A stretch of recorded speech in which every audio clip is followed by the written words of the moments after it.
다큐멘터리 역사를 찾아서 제495편 아악정비, 율관, 그리고 도량형.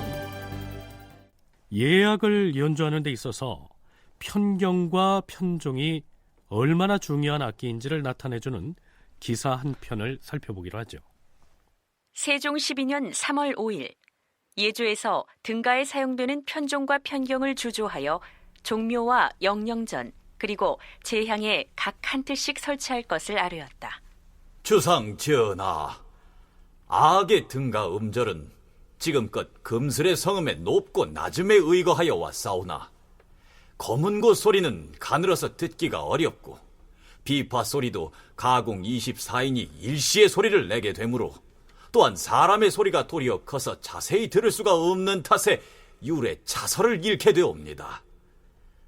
삼가 옛날의 제도를 상고하건대 진시 악서를 보면 편종과 편경은 등가에 쓴다고 하였사옵니다.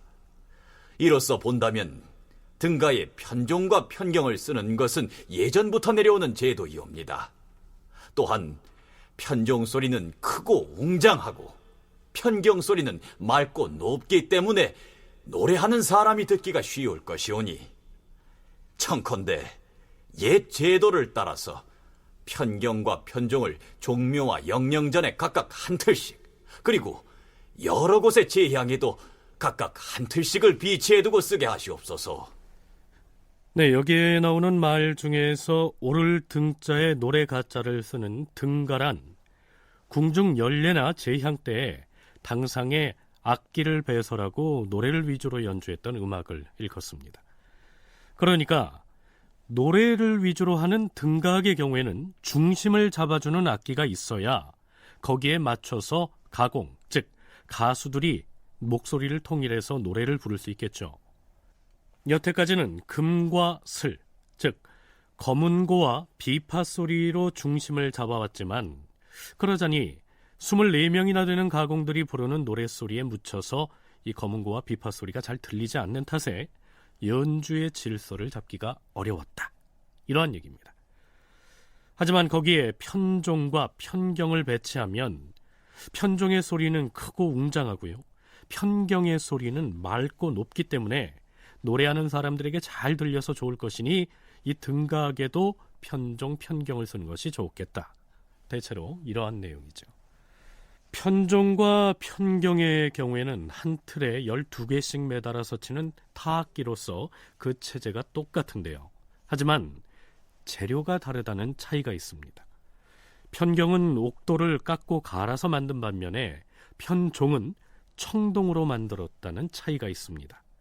주나라 때에 청동기 문화가 발달했다는 사실은 편종의 제작만으로도 증명이 되는 셈이죠. 그런데 이 편종의 재료가 바로 그 청동이라는 한계 때문에 음률을 맞추는 기본 악기로서는 부적합하다는 것입니다. 성신여대 오종록 교수의 얘기를 들어보시죠. 구리에 주석을 넣어서 청동으로 편종을 만들었는데 이 구리는 금과 마찬가지로 매우 잘 늘어나는 성질의 금속입니다.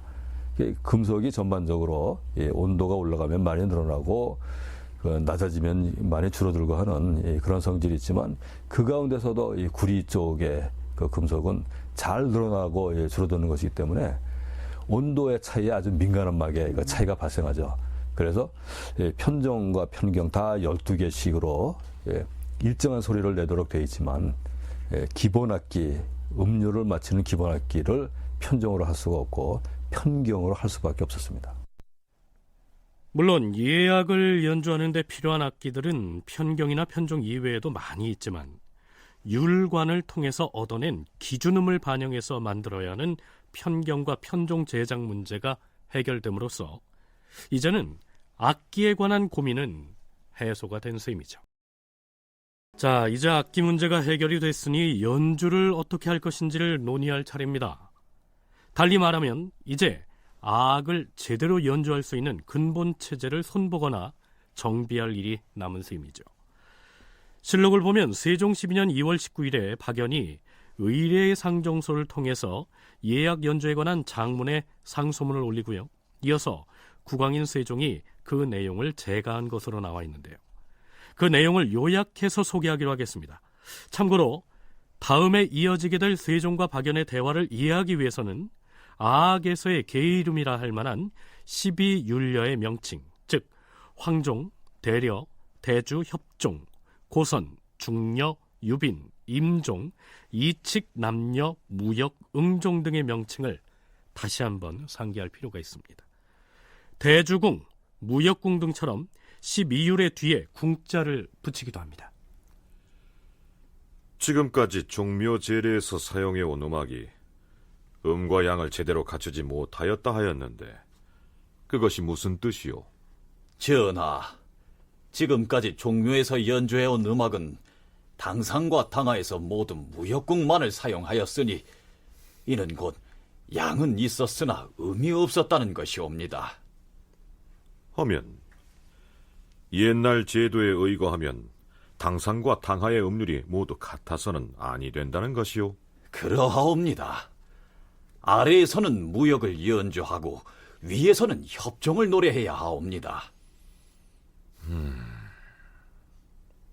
협종은 12간지에서 묘에 해당하고 무역의 음은 술에 해당하기 때문에 그 두 음률을 당상 당하에서 번갈아 연주해야 음양의 합이 이루어진다.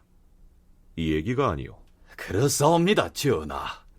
음과 양을 합한 그 음악이 바로 종묘에 모신 선왕이 죽은 사람의 혼령에게 제양하는 음악이 되는 것이옵니다. 종묘 제례의 경우만 그러한 것이오? 사직의 음악은 어떠하오? 사직에 제를 올릴 때 연주하는 음악은 지금까지는 당상과 당하에서 모두 대주궁만을 사용하였으니 음은 없고 양만 있는 격이었사옵니다. 옛날 제도에 의거하면 아래에서는 대주를 연주하고 위에서는 응종을 노래하여야 마땅하옵니다. 대주와 응종은 곧 인과 해의 간제에 해당하므로 역시 음양이 합일하여 선왕이 토지의 신에게 제사하는 음악이 되는 것이옵니다. 일리가 있는 말이오. 하면 석전의 음악도 음양을 갖추어야 하는 것이오? 그러하옵니다. 이제까지는 당상과 당하에서 모두 남녀궁만을 사용해온 탓으로 음양의 화합이 없어서옵니다. 옛날 제도를 살펴보면 아래에서는 고선을 연주하고 또 위에서는 남녀를 노래하였사옵니다. 고선과 남녀는 곧 그 간지가 진과 유에 해당하므로 음과 양이 합한 것으로서 성현에게 제사 지내던 음악이 되는 것이옵니다. 종묘의 음악, 또 사직에서 제사 지낼 때 그 음악, 또 산천의 여러 신에게 제사 지낼 때의 음악, 또 풍운대우단이라고 해서 그 바람신, 구름신, 그 다음에 우레신, 또 비신, 이 신들을 이제 제사 지내는 단이 있는데요. 그 단에서 제사 지낼 때는 뭐 어떠한 음악을 어떻게 하고 처음 시작할 때 그 음률은 어떻고 하는 등등의 아주 구체적인 내용들을 자세하게 하나하나 지적하면서 이게 유교의 그 원리 원칙에 맞지 않는다 하는 내용을 먼저 지적을 하고 있고요. 자, 그렇다면 그 이전까지 제례에 연주해온 음악들이 어째서 유교 원리에 맞지 않았다는 것인지 좀 더 구체적으로 알아보기로 할까요? 우선은 당상악, 당하악이란 말이 나옵니다.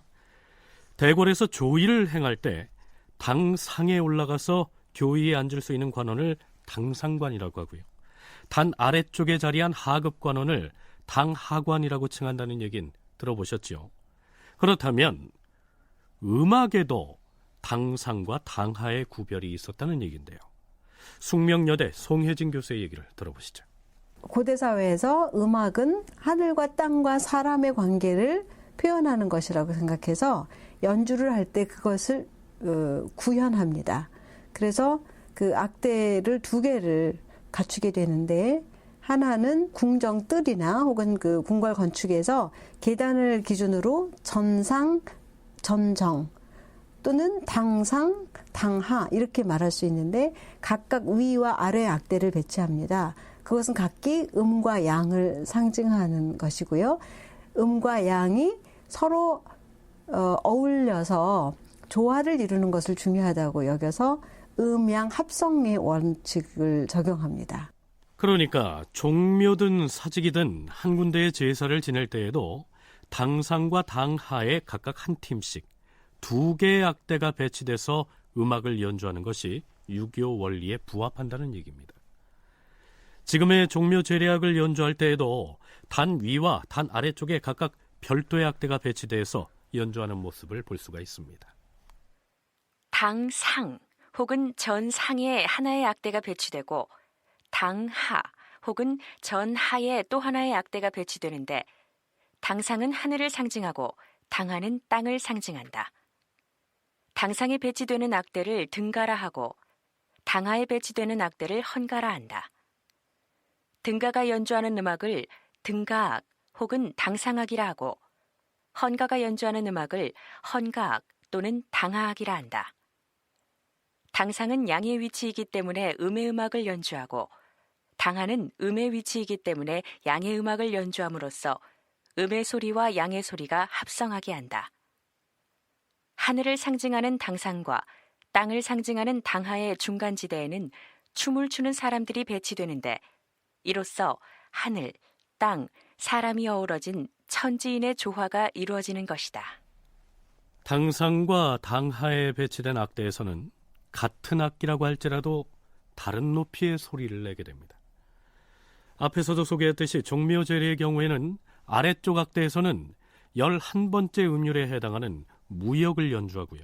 위쪽, 즉 당상에서는 4번째 높이의 음률인 협종을 연주함으로써 하모니를 이루게 되는 것이죠. 이것이 바로 유교 원리에 의한 악의 원칙이다. 이러한 얘기입니다. 앞에서 세종과 박연의 대화 중에 석전의 음악에서도 음양을 조화시켜야 한다는 얘기가 나오는데요. 이 석전의 음악이란 공자를 비롯한 유교 성인들의 신의를 모신 문묘에서 지내는 제사 때 연주하는 음악을 일컫습니다. 종묘와 사직 그리고 석전 말고도 예악을 연주해야 할 제례는 많았습니다. 선농과 선잠의 제사 지내는 음악 역시 지금까지는 당상 당하에서 한 가지만 연주해온 것이요. 그러하옵니다, 전하. 선농제와 선잠제 모두 당상 당하에서 모두 대주국만을 사용했사오나 이는 전혀 근거가 없는 것이었사옵니다. 이제 옛 제도를 써서 아래에서는 고선을 연주하고 위에서는 남녀를 노래하여 석전의 악과 같이 해야 하옵니다. 이는 곧 12간지 중 진과 유가 합하는 것이 되옵니다. 이렇게 하여야 옛사람이 성현에게 제사를 지내던 음악이 되는 것이옵니다. 또한 풍운뇌우단의 제사 지내는 음악은 지금까지는 모두 대려국만을 사용했사온데 이는 양이 없이 음뿐이었사온즉 천신에게 제사하면서 음의 율만을 사용한 것이 되오니 마땅치 않사옵니다. 이제 옛 제도에 의거하여 아래에서는 황종을 연주하고 위에서는 대려를 노래하여 원단의 음악과 같이 해야 할 것이옵니다. 선농제는 농사를 처음 가르쳤다는 신농씨와 후직씨에게 서울 동대문 밖에 있는 동교 선농단에서 임금이 친히 제사 지내던 의식을 말하고요. 선잠제는 양잠을 장려하기 위해서 해마다 음력 4월에 지내던 제사를 일컫습니다. 무슨 제사가 이리 많으냐 이렇게 얘기하실지 모르겠는데요. 사실은 지내야 할 제사가 이뿐이 아니었습니다. 크게 제사 지내는 것이 정월 초하루, 동지, 그리고 봄, 여름, 가을, 겨울에 사시에 한 번씩에 4번 등등이 있고요. 거기에 버금가게 제사 지내는 것으로 속절이라고 해서 주연 명절, 원래는 설날도 들어가고 합니다만은 이제 그걸 빼더라도 3월 삼진날, 또 5월의 단오, 한식, 그리고 칠석, 추석 등등 해서 1년에 여러 번 있는 데다가 그 수준에 맞추어서 한 달에 2번씩 또 꼬박꼬박 제사를 지내게 돼 있어요. 그게 삭과 망입니다.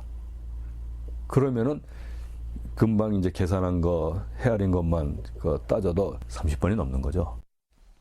자, 게다가 왕이나 왕비들이 사망한 날에 지내는 기제사 등을 지낼 때에도 음악이 빠지지 않았을 테니까요.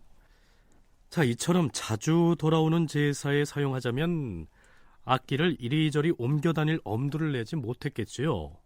이런 탓에 편경을 500개가 넘게 만들어야 했던 것입니다. 세종 12년 2월 19일에 박연이 올린 상소문에는 예악 연주에 대한 옛 제도뿐만이 아니라 각각의 악기에 대한 문제, 음악을 연주하는 악공에 대한 문제 등 예악에 관한 온갖 내용들을 망라하고 있습니다.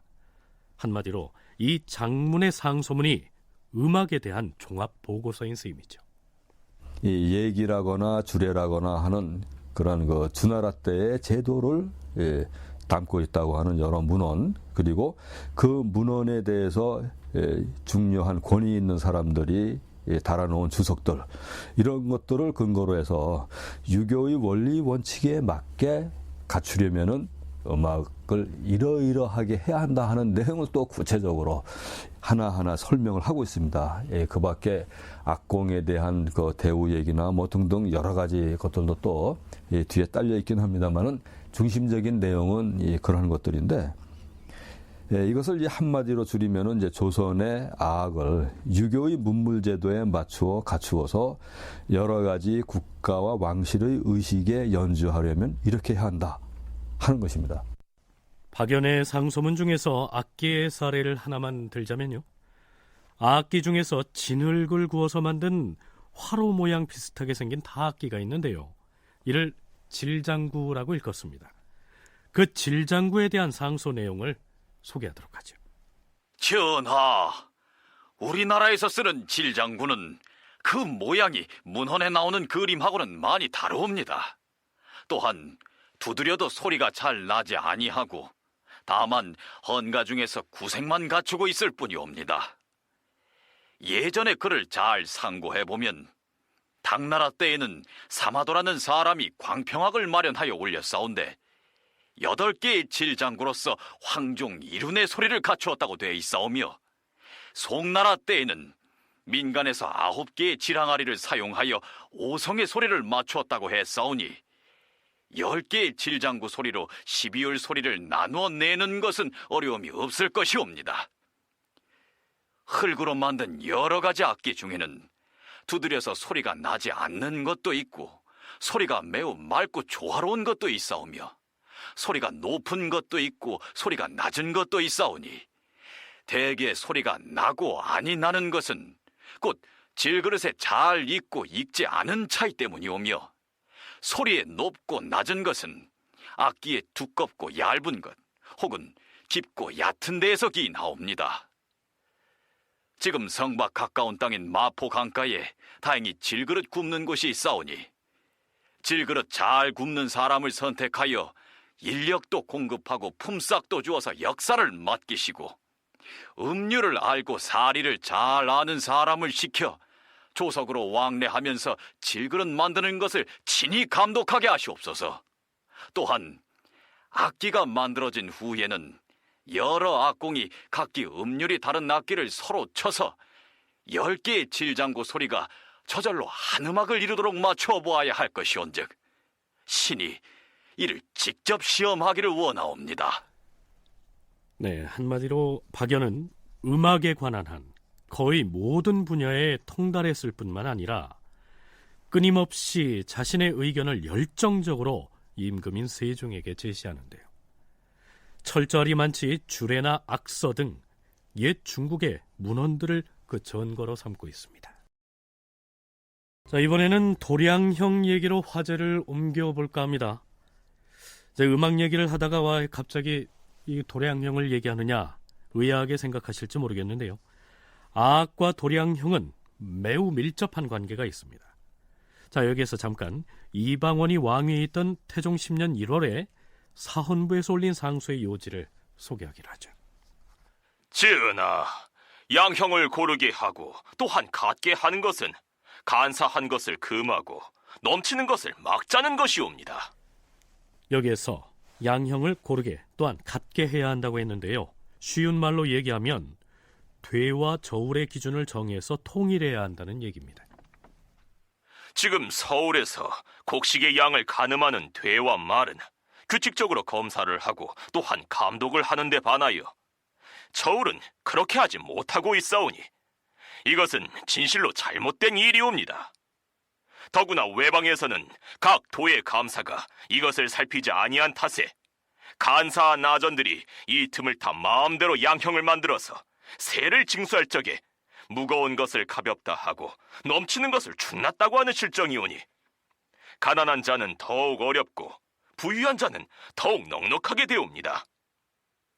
수령이 된 자들 역시 또한 이것을 금하지 않아서 큰 배단이 되고 있사오니 원컨대 서울에서는 되와 말을 검사할 적에 아울러 저울도 검사하게 하시옵고 외방의 경우에는 각 도의 감사에게 서울에서 검사를 마친 되와 말 그리고 저울을 주어서 그것을 가지고 각 군현을 다니면서 교정하도록 하시옵고 만일 어긴 자가 있으면 수령과 장리를 즉시 소환하여 엄하게 다스리시옵소서. 당시에는 지금처럼 부피나 무게를 측정하는 리터나 킬로그램 같은 정밀한 단위가 존재하지도 않았고요. 또한 길이나 분량이나 무게를 측정할 수 있는 기기가 존재하지 않았기 때문에 양곡으로 세일을 징수할 때 이 관리들이 되를 속이거나 혹은 저울을 속여서 백성들에게 피해를 주는 등의 횡포가 심했던 모양입니다. 여기에서는 부피를 측정하는 양과 무게를 측정하는 저울, 즉 형에 관한 문제만 제기가 됐는데요. 또 하나가 있죠. 길이를 재는 자, 즉 우리가 척도라고 할 때 그 도를 더해서 도량형이 되는 것입니다. 이 도량형 중에서 무게를 재는 저울은 그 형태가 아주 다양했는데요. 오종록 교수의 설명을 들어보시죠. 양쪽에 똑같은 무게를 올려놓아서 균형을 잡도록 하는 방식의 저울을 대체로 이제 형이라고 부르고, 칭이라고 하는 말도 아울러 사용합니다. 그 천칭이라고 하는 것이 있죠. 약저울과 같이 한쪽에는 이제 그 쓸 약을 올려놓고 약의 무게가 정확하게 헤아려질 수 있도록 반대쪽에 추를 올려놓고 해가지고 균형을 맞추는 그런 것들, 이런 것들이 다 이른바 이제 형 종류의 저울인데, 한편으로는 이 저울의 이제 권이라고 하는 종류의 저울이 사실은 일상생활에서 더 많이 사용하는 것이고, 자와 같은 형태의 그 눈금이 있는 거기에다가 손잡이 양편으로 한쪽 편에는 그 무게를 달 그 물건을 올려놓고, 그리고 저울추를 옮겨가면서 그 무게가 얼마가 되는가 하는 것을 헤아리는 거죠. 형평이라고 할 때 그 형자가 바로 저울을 나타내고 있습니다. 다른 명칭으로는 칭도 있죠. 이 칭의 경우에는 물건의 무게와 똑같은 저울추를 여러 개 올려서 무게를 재는 것이라면, 권의 경우에는 하나의 저울추를 사용하면서 눈금을 옮겨가면서 무게가 얼마인지를 재는 저울을 일컫습니다. 자, 그건 그렇고요. 악을 정비하는 일과 도량형이 무슨 관련이 있다는 것일까요? 세종과 박연의 다음 대화를 들어보시죠. 그래, 궁궐 토지인 동적전에 파정했다가 수확한 기장알곡을 가지고 율관을 만든다 했는데 어찌 되었어? 예, 전하. 이것이 바로 동적전에서 수확한 흑색 기장알이옵고, 이것들은 그 기장알로 기준을 삼아 만든 율관이온데. 그렇다면 중국에서 가져온 편경과 음을 맞춰봤던 것이요? 신이 이 율관들 중에서 가장 낮은 황종음을 불어 보이게 싸웁니다.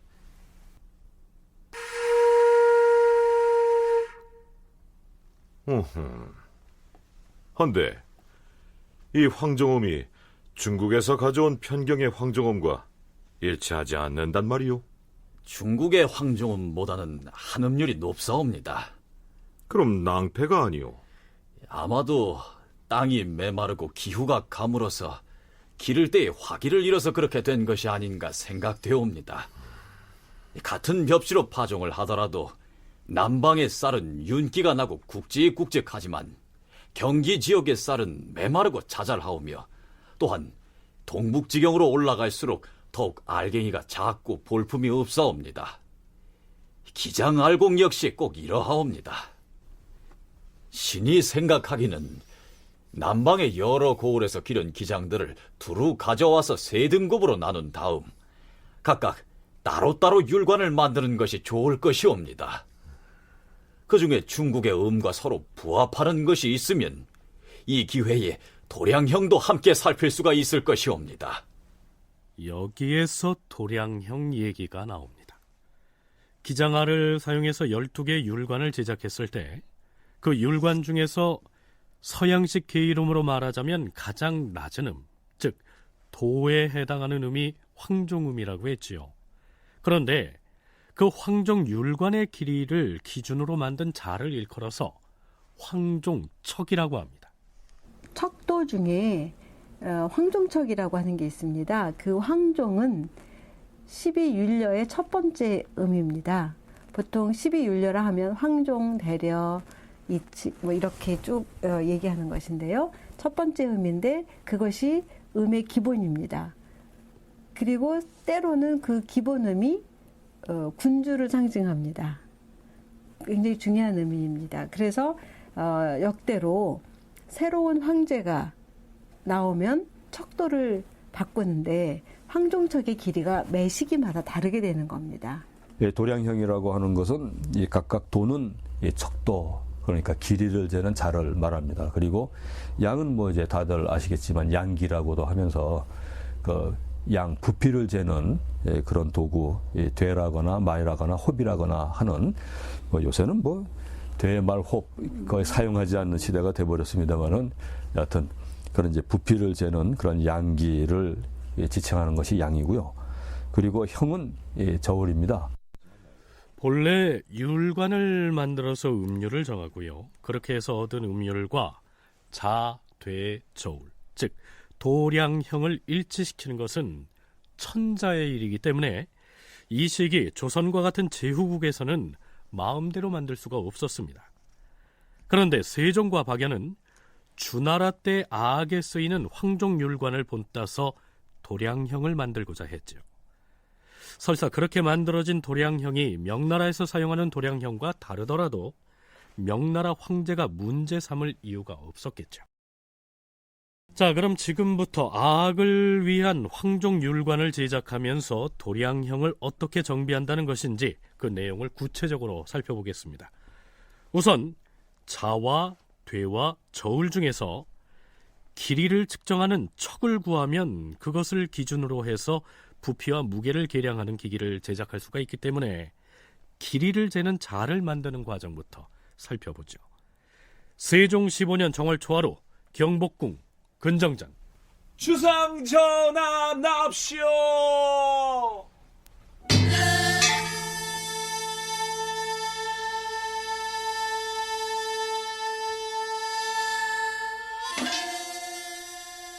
세종이 새해를 맞아 근정전에서 신하들에게 회례연을 베풀었는데요. 이때 처음으로 완성된 아악이 연주됩니다. 이 날짜의 실록 기사에는 아악이 어떤 과정을 거쳐서 완성이 됐는지 그 과정이 상세히 소개되어 있습니다. 자, 지금 우리는 도량형 얘기를 하고 있기 때문에 도량형의 기본이 되는 척이 어떻게 구해졌는지 살펴보겠습니다. 전하, 신등이 악학별자 박연을 도와 황종척을 구했으므로 그것이 옛 중국의 주척과 어떻게 부합하는지 전하께 아뢰기를 원하옵니다. 오, 그래요? 경들이 척을 구했다 하면 양과 형도 정하게 된 것이요? 예, 전하. 이제부턴 길이를 재는 자는 물론이고 되와 저울도 갖출 수 있게 됐사옵니다. 어디 대신들 앞에서 설명을 해보세요. 예, 주상 전하. 우리나라에선 본래 악의 음에 맞는 악기가 없었기 때문에 여러 곳의 기장알을 가지고 시험을 해보던 중 마침 박연히 해주에서 나는 좋은 기장알곡을 얻을 수 있었사옵니다. 아니, 그것은 기장이 아니지 않소? 예, 이것은 기장알곡은 아니옵니다. 기장의 나달들은 크기가 서로 다르기도 하여 차이가 나기 때문에 그 중에서 표준이 될 만한 알곡들을 골라서 그 모양 그대로 밀랍으로 알곡 모형을 본떠 만들어 싸웁니다. 오, 밀랍으로 기장의 나달들을 만들었다 하였소? 그러하옵니다, 전하. 그 모형 기장 알곡을 어찌하였단 말이오? 기장 한 알의 길이를 1푼으로 삼고 10개의 기장알을 쭉 이어놓아서 그 길이를 1촌으로 삼아 싸우며 9촌을 황종의 길이로 삼았으니 곧 90분이 되옵니다. 그런 다음 문헌에 있는 대로 그 원경이 3푼 4리 6호가 되는 대나무관을 잘라서 12율관 중에서 가장 낮은 음을 내는 황종율관을 만들어 싸웁니다. 악공은 율관을 불어보아라.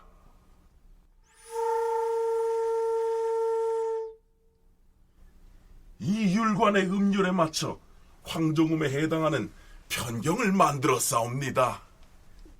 자, 이렇게 해서 이 황종율관을 기준으로 해서 그 길이가 각기 다른 12개의 율관을 제작했고요. 그 율관의 음높이에 맞는 편경을 제작한 것이죠. 자, 이것은 어디까지나 12율려의 소리를 얻기 위한 과정이고요. 문제는 그 율관을 이용해서 길이를 재는 자, 즉 황종척을 어떻게 얻었느냐 하는 것입니다. 황종음을 내는 율관의 길이에다가 1촌을 더하면 곧 황종척이 되는 것입니다. 그 길이를 나타내는 자가 여러 종류가 있어서 그 무슨 황종척도 있고 강수량을 재는 척도도 있고 옷감을 재는 척도도 있고, 그런데 그중에 황종척의 황종이 음과 관련이 있습니다. 그래서 이 세종 7년에 박연이 이제 그 율관을 만들게 되는데, 그때 만든 황종척 1척은 그 곡식 중에 한 종류인 기장을 100개를 쌓아서 만든 것이라고 합니다.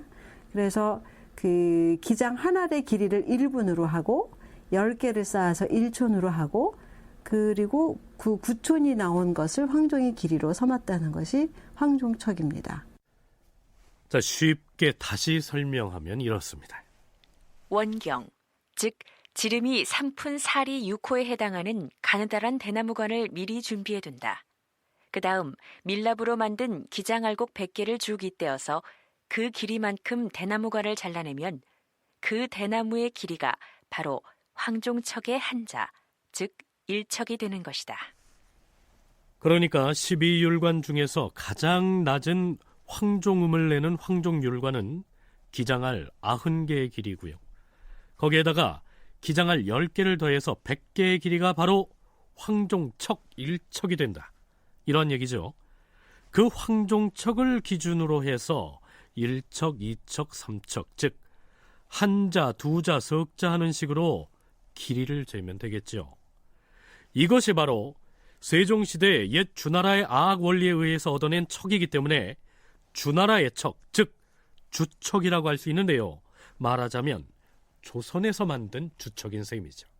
조선에서 황종관을 만들어서 황종관의 길이를 황종척이라고 하는데, 그 황종척을 바탕으로 해서 주척의 길이를 정하고, 그리고 다시 주척의 길이를 바탕으로 해서 다른 여러 가지 자를 만들게 되는데요.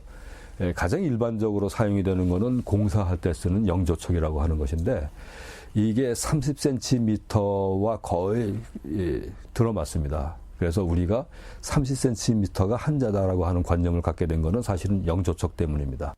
아마 나이가 좀 드신 청취자 여러분께서는 예전에 포목점 등에서 옷감을 끊어 팔 때 사용하는 자를 본 적이 있으실 텐데요. 그 자는 다른 자와는 모양과 척도가 달랐습니다.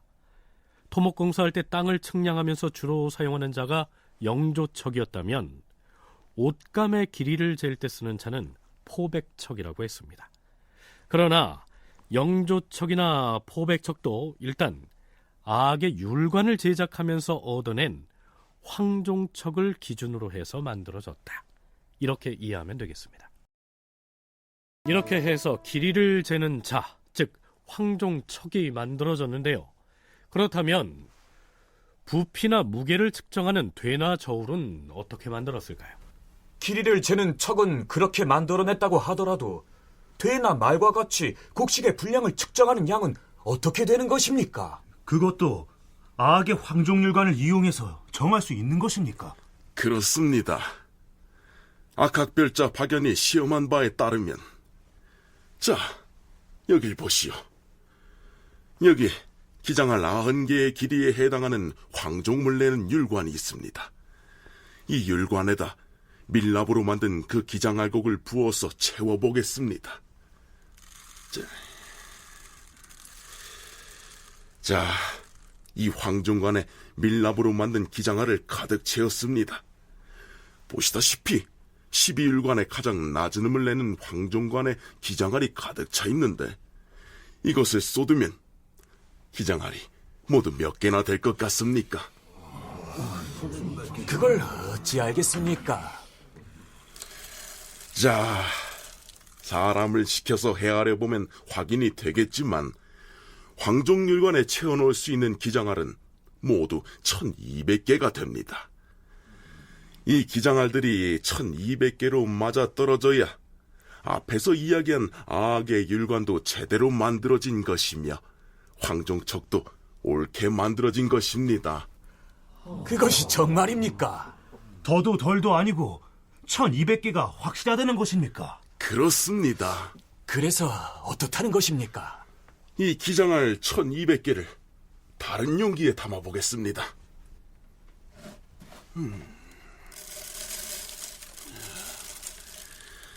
이 1200개의 기장알곡이 차지하는 공간만큼의 부피가 바로 1약이 됩니다.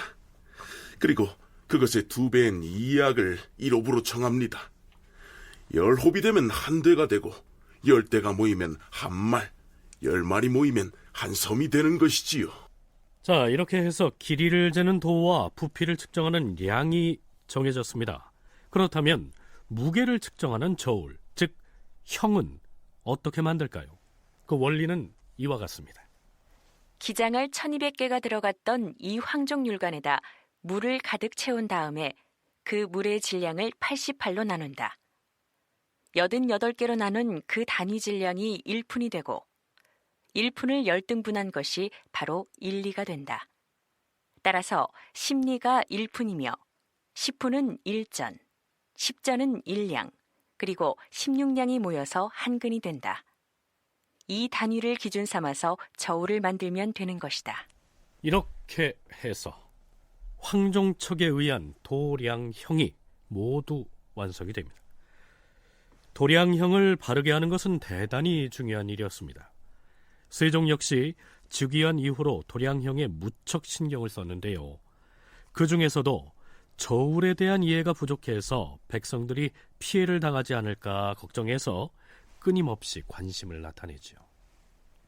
세종 4년 6월 20일 관청이나 사가에서 사용하는 저울이 정확하지 아니하므로 임금이 공조 참판 2000에게 명하여 저울을 개조하게 하였다. 이날에 이르러 1500개의 저울을 새로 만들게 하여 중유에 반포하고 추가로 더 만들어서 백성들로 하여금 자유로이 사들이게 하였다. 세종 13년 4월 7일 공조에서 아뢰었다. 전하, 저울과 말과 되를 각 고을의 장관들에게 바르게 교정하도록 나누어 주었사오나 옷감을 재는 포백척의 제도는 일찍이 바르게 교정하지 아니했기 때문에 경우의 척도가 한결같지 못하여 서로 길기도 하고 짧기도 하오니 정컨대 각 고을로 하여금 대나무 죽척을 만들어서 서울로 올려 보내게 한 당 그 표준 척도에 준하여 교정을 하여 환송하게 하시옵소서. 임금이 공조에서 아랜 대로 시행하도록 명을 내렸다. 도량형에 대한 기준을 정하려면 우선 길이를 재는 척도를 명확히 해야 하는데요.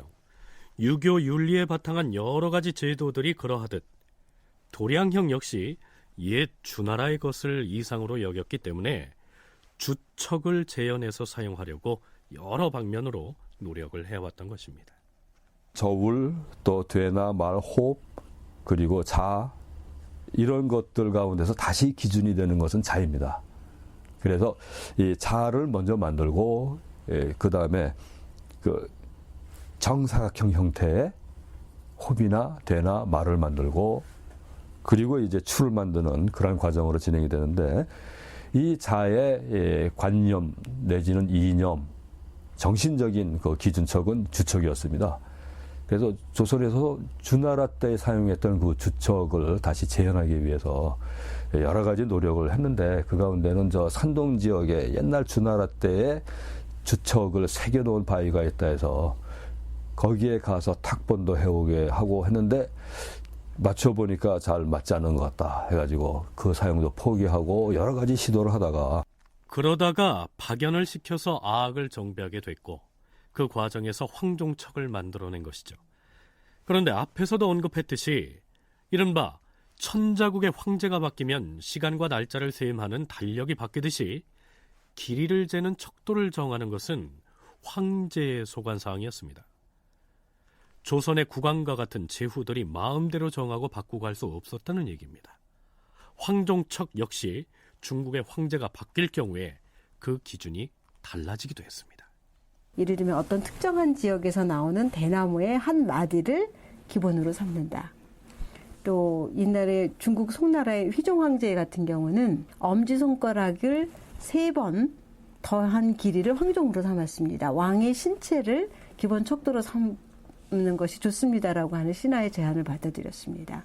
그래서 여러 가지 방식으로 황종척을 구하는데, 가장 전통적으로 여겨졌던 것은 기장이라고 하는 곡식을 가지고 하는 겁니다.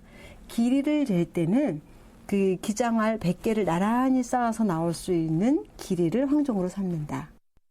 따라서 주나라의 예약이었던 아악을 정비하는 과정에서 주척을 복원한다는 목표를 가지고 만들긴 했지만, 조선의 해주에서 난 기장을 가지고 율관을 만들었고, 그것을 기준으로 해서 조선 방식의 황종척을 만들었으니 그 정치적인 의미 또한 작지가 않았던 것이죠. 우리는 지금 세종 제위기에서 이루어진 조선의 음악 정책에 대해서 탐색하고 있는데요. 그 개요를 정리하자면 이렇습니다. 세종이 29살 되던 때가 세종 7년인데요. 이때 박연이 상소를 하게 돼서 국가음악 정비를 시도하게 됩니다. 그리고 세종 10년에 아악기 제작에 심혈을 기울이게 되고, 세종 12년에는 아악의 기본 이론이 되는 율려신서라고 하는 책이 중국으로부터 왔는데, 그 책을 국왕이 직접 연구하게 하면서 그 음악 이론의 틀을 완성하게 되고, 그것을 근거해서 세종 12년에 아악보를 제정하게 됩니다. 그리고 세종 15년에 드디어 그 회례연에서 정비된 아악을 연주하게 됩니다. 이것이 일단락되는 아악 정비기고요. 송혜진 교수가 설명한 내용 중에서 이제 우리는 아악보, 즉 아악의 곡들을 정리한 악보 정리 작업을 살펴보려고 합니다. 세종 12년 윤 12월 1일 주상 전하, 신 지편전 부제학 정인지이옵니다. 들라.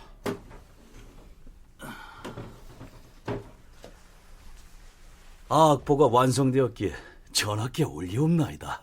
오, 그동안 노고가 많았도다.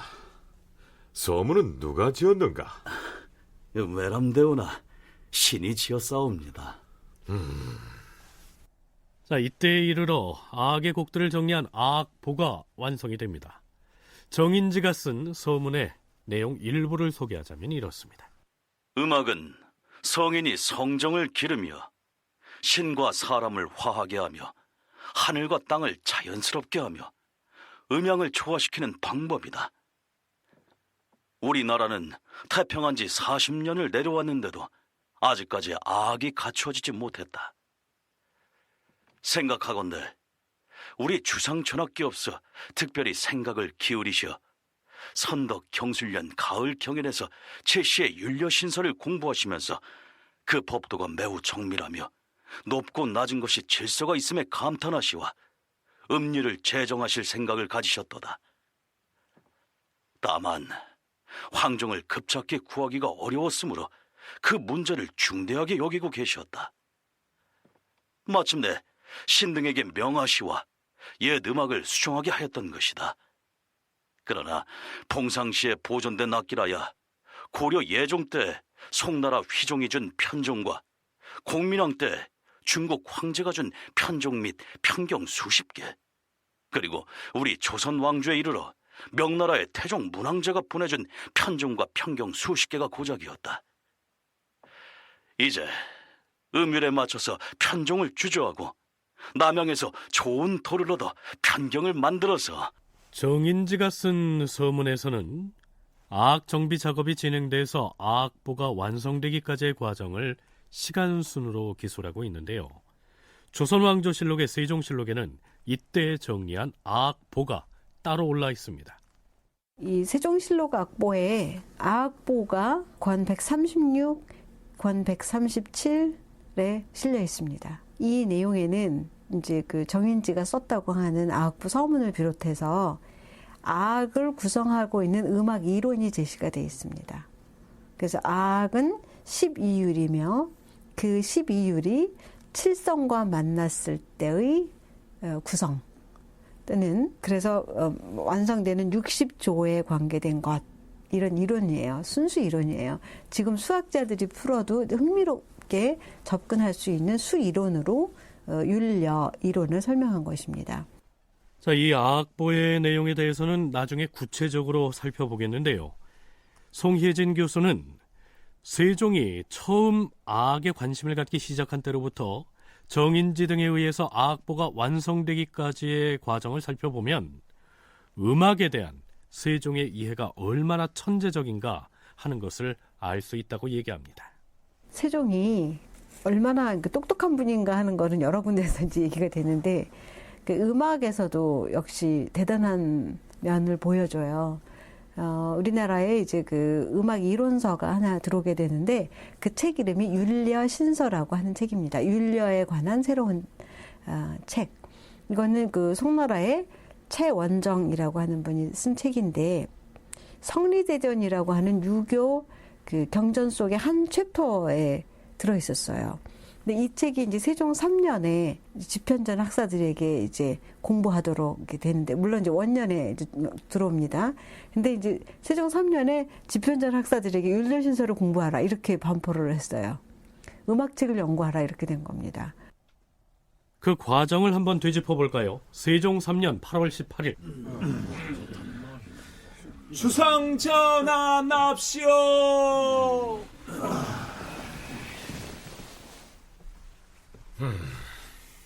좌정들 하세요. 과인이 서책 한 권을 가지고 왔습니다. 송나라 사람이 쓴 율려신서란 책입니다. 악에 관한 서책인 듯한데 경들 중에서 누가 이 율려신서에 대해 아는 이가 없습니까? 정녕 율려에 관해 아는 이가 아무도 없다는 말이오? 주상전하, 율려는 그 내용이 참으 어렵사옵니다. 하여 그 원리와 이론을 깨친 사람을 찾기가 쉽지 않사옵니다. 그렇더라도 예와 악으로서 나라를 다스리는 바에 주나라의 음악인 악의 내용을 아는 이가 없다면 주상 전하께 율려에 대하여 아뢰올 사람이 한 사람 있긴 하옵니다. 그 사람이 누구요? 검교 의정부 찬성 조용이옵니다. 하온데 조용은 학문이 정밀하고 해박하며 또한 덕행이 있어서 가히 선비의 종장이라 할 만하오나 집이 너무나 가난하여 살아가기가 어려운 형편이옵니다. 집현전 교리는 들으시오. 과인이 조용에게 토지와 곡식을 하사하고 그의 아들에게도 관직을 제수할 것이오. 허니 집현전 학사들은 이제부터 조용에게 찾아가서 율려신서를 공부하도록 하시오. 상왕인 이방원이 실권을 잡고 있던 이 시기, 세종은 집현전의 젊은 학사들에게 율려신서를 공부하게 하도록 명합니다. 그 뒤에 세종 자신이 율려신서를 공부한 때는 그로부터 9년여가 지난 세종 12년이었습니다. 세종 12년 8월 23일 경연에서 율려신서의 강독을 시작하였다. 이때 비로소 세종 자신이 직접 율려신서에 대한 공부를 시작한 것이지요. 그리고 2달여 뒤인 세종 12년 9월 29일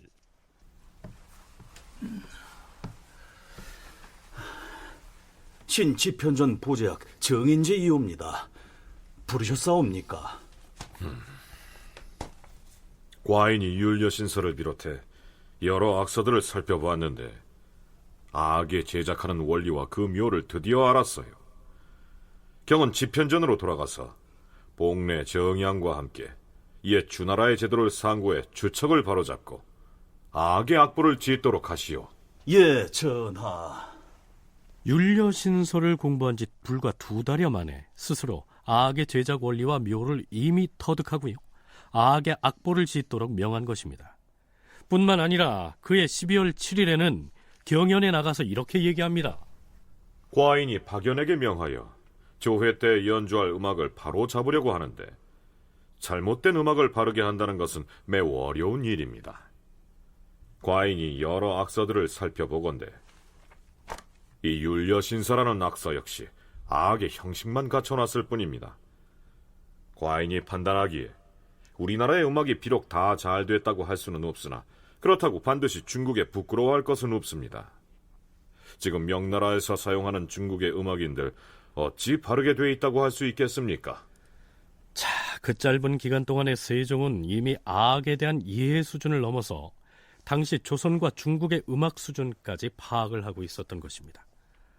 우리가 율관 제작과 황종척을 구하는 과정을 통해서 실감했듯이 악을 이해하고 제작한다는 것이 대단히 어려운 수학적 이론으로 이루어져 있는데 세종은 그에 대한 파악을 마치고 신하들에게 악보를 지어 바치도록 명한 것이죠.